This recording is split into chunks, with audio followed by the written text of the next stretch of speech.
Imagine कीजिए, आप बहुत बड़े एक्टर हैं, आपके घर के बाहर प्रोड्यूसर्स की लाइन लगी रहती है, लेकिन एक दिन अचानक आपको जेल जाना पड़ता है क्योंकि आप ड्रग एडिक्ट हो और आप अपना एडिक्शन नहीं छोड़ पा रहे हो। और इस नशे की आदत आपको किसी और ने नहीं बल्कि आपके सगे बाप ने लगाई है, वो भी तब जब आप सिर्फ 8 साल के थे। ये कहानी है Robert Downey junior AKA iron man की। ये कहानी है खुद पर विश्वास की। ये कहानी है अपने अंदर के शैतान को हराने की और एक ऐसे कम बैक की जिसने पूरा हॉलीवुड को हिला के रख दिया।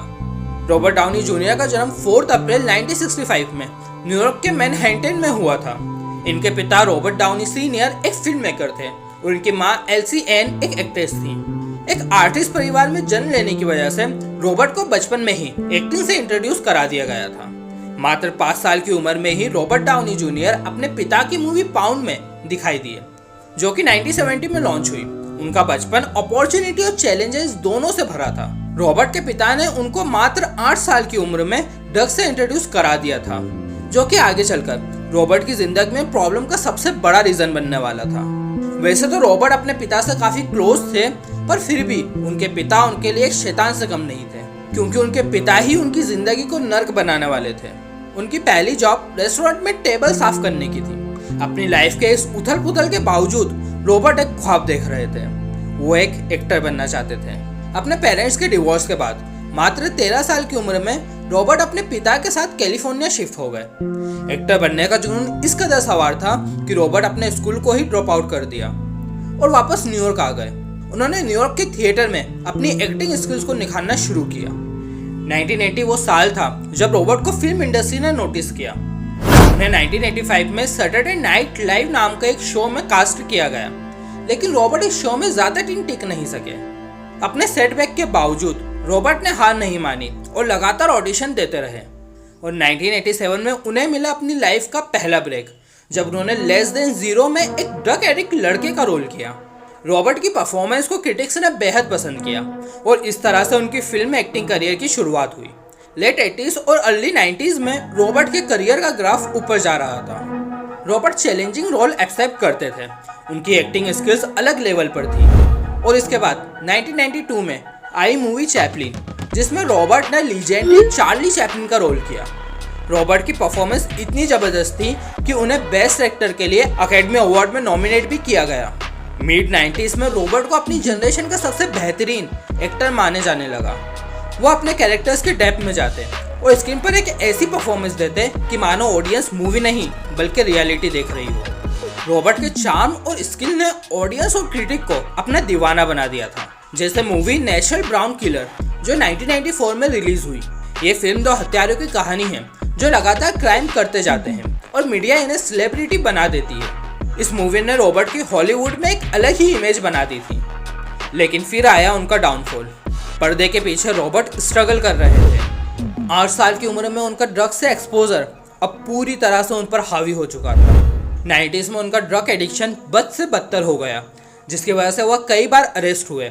1996 से 2001 के बीच वो कई बार ड्रग्स के केस में गिरफ्तार हुए। उन्हें हीरोइन, कोकेन, marijuana रखने के लिए जेल भी हुई और अपने नशे को छोड़ने के लिए कई बार रिहैब भी भेजे गए।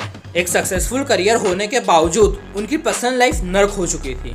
उन्हें पुलिस ने कई बार हीरोइन, कोकेन और गांजे के साथ अरेस्ट किया। ड्रग्स के एडिक्शन और लीगल प्रॉब्लम्स की वजह से रॉबर्ट को प्रोफेशनल करियर में सफर करना पड़ा। उन्हें कई मूवी प्रोजेक्ट्स से बाहर निकाल दिया गया। कुछ ही महीनों पहले जहां रॉबर्ट के घर के बाहर प्रोड्यूसर्स की लाइन लगी रहती थी, वहीं आज रॉबर्ट काम के मोहताज हो गए। मगर ये उनके डाउनफॉल की सिर्फ शुरुआत थी। 1999 में रॉबर्ट को सबसे बड़ा झटका लगा जब अदालत ने उन्हें रिहैब से बार बार भाग जाने और ड्रग टेस्ट को स्किप करने के लिए 3 साल की सजा सुना दी।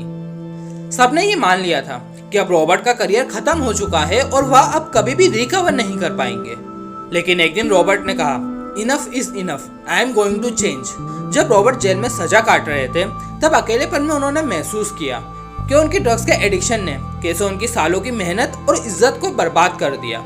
इसके बाद रॉबर्ट ने ठान लिया कि वो कभी ड्रग्स को हाथ नहीं लगाएंगे और पूरी लाइफ सोबर रहेंगे। स्ट्रेट प्रिजन में लगभग 1 साल बिताने के बाद उन्हें ईयर 2000 में रिलीज कर दिया गया।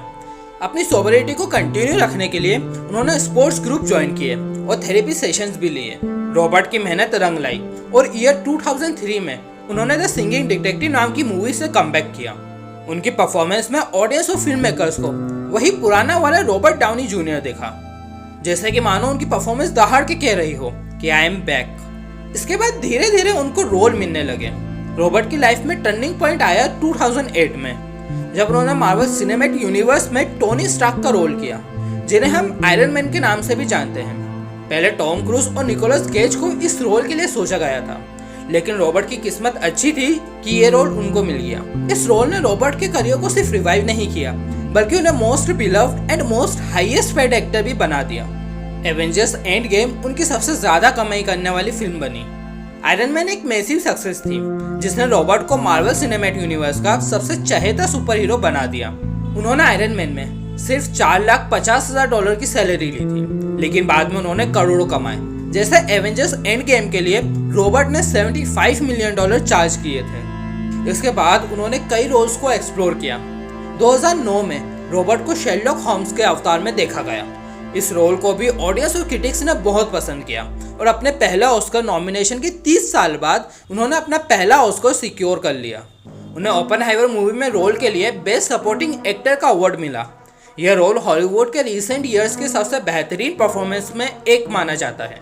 अपने फिल्म कंट्रीब्यूशन से हट के रॉबर्ट चैरिटेबल वर्क के लिए भी बहुत पॉपुलर हैं। रॉबर्ट चिल्ड्रन हॉस्पिटल और इन्वायरमेंटल वर्क में अपना कंट्रीब्यूशन देते रहते हैं। उन्होंने दुनिया में एक पॉजिटिव इम्पैक्ट डाला है। कहीं ना कहीं वो जानते हैं कि बुरे वक्त में किसी का साथ ना देना कैसा महसूस कराता है। रॉबर्ट की पर्सनल लाइफ में हैप्पीनेस तब आई जब उन्होंने 2005 में प्रोड्यूसर सुजैन लेवाइन से दूसरी शादी करी। सुजैन ने रॉबर्ट की रिकवरी में एक बहुत बड़ा रोल प्ले किया है। वैसे अगर आपको मार्वल स्टूडियो की भी पूरी कहानी जाननी है तो स्क्रीन पर आ रही इस वीडियो को देखो। तो मिलते हैं अगली वीडियो में।